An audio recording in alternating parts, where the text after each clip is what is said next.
Well, I want to take you back then to the scriptural basis for that. So you've referred to Matthew 18, verse 16.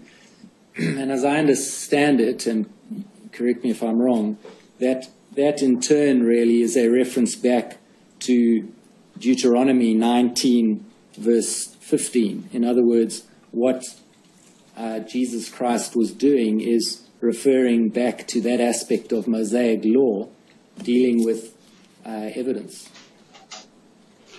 He did quote, as he often did, from the Mosaic law, but he gave it Christian application. So, but that is an element to be found in the Mosaic law as set out in Deuteronomy 19:15, is that right? It is an element that is found in both the Old Testament and the New Testament.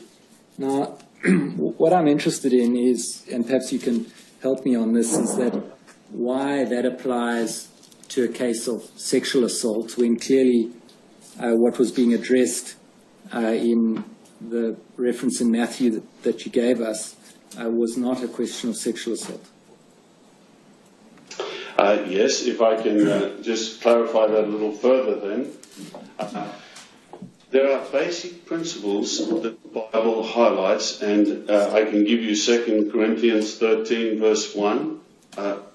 Sorry, Mr. Stewart. Yes, carry on. You can hear me okay? Yes. Okay. 1 Timothy chapter 5, verse 19. It's not just a one-off verse, but this is a basic principle for rules of evidence as found in the Bible. But if I could just emphasize again, this is only referring to a church-appointed committee that determines whether a person should remain in the congregation or not. The judicial system, and I'm sure if I can save the court's or the commission's time, I'm sure you're going to want to refer me back to Deuteronomy where it mentions the penalty of stoning. But what we need to remember is the laws that were given back in the nation of Israel. You had the judiciary, you had the punishment system, everything combined together. When the Christian arrangement came about, with our Lord Jesus Christ giving us direction, the Christian church does not have the authority to throw people into prison, to execute, or to do anything to them. So the judicial system in the Christian arrangement involves the spiritual cleanliness of the congregation, and the rules of evidence remain the same all the way through. Well, Mr. Jackson, that's exactly the point I want to get to. You'll be familiar, and perhaps we can go to Deuteronomy 22, 23 to 27. Deuteronomy 22, 23 to 27. Page 304. Mm-hmm. So where it said that if a man is found lying down with a woman who is the wife of another man, both of them must die together. Now, let me just preface this. I'm not addressing the question of the stoning. I'm addressing the question of evidence. The man who lay down with the woman as well as the woman. Sorry, I read that badly. Both of them must die together. The man who lay down with the woman as well as the woman. So you must remove what is bad out of Israel. Then it says, if a virgin is engaged to a man and another man happens to meet her in the city and lies down with her, you should bring them both out to the gate of that city and stone them to death. The girl, because she did not scream in the city, and the man, because he humiliated the wife of his fellow man.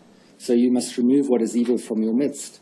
And then the next example is the one I'm particularly interested in. If, however, the man happened to meet the engaged girl in the field, and the man overpowered her and lay down with her, and the man who lay down with her is to die by himself, and you must do nothing to the girl. The girl has not committed a sin deserving of death. This case is the same as when a man attacks his fellow man and murders him, for he happened to meet her in the field, and the engaged girl screamed, but there was no one to rescue her.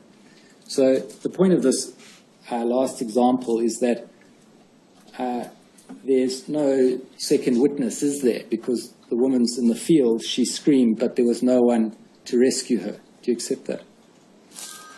Could I explain, Mr. Stewart, that, you see, I think already under testimony, some of Jehovah's Witnesses have explained that the two witnesses needed can be, in some cases, the circumstances. I think, was it an example given?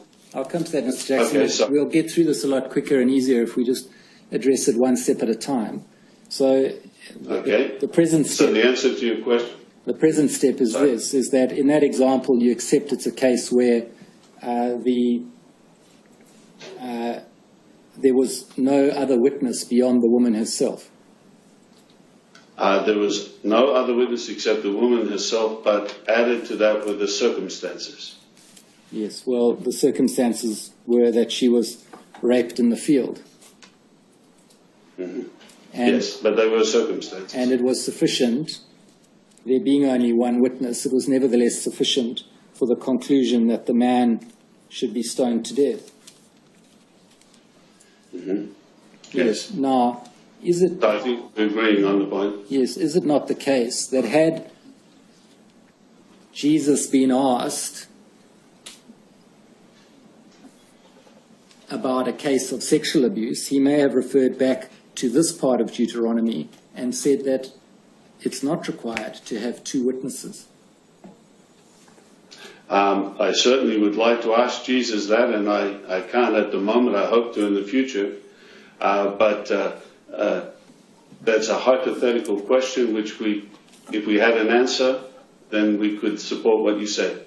Well, it's hypothetical in a sense, but really what I'm driving at is the scriptural basis, and you the scholar, I'm not, is the scriptural basis to the two-witness rule really so solid, or is there not space for your governing body to recognize that in cases of sexual abuse, it need not apply? Again, if I could just mention the fact that we've already acknowledged that circumstances can also be one of the witnesses. Well, I'll come to that, but my question is a different one. It's whether the scriptural basis to the two-witness rule in relation to cases of sexual abuse has a proper foundation. We believe it does because of the number of times that principle is emphasized in the scriptures.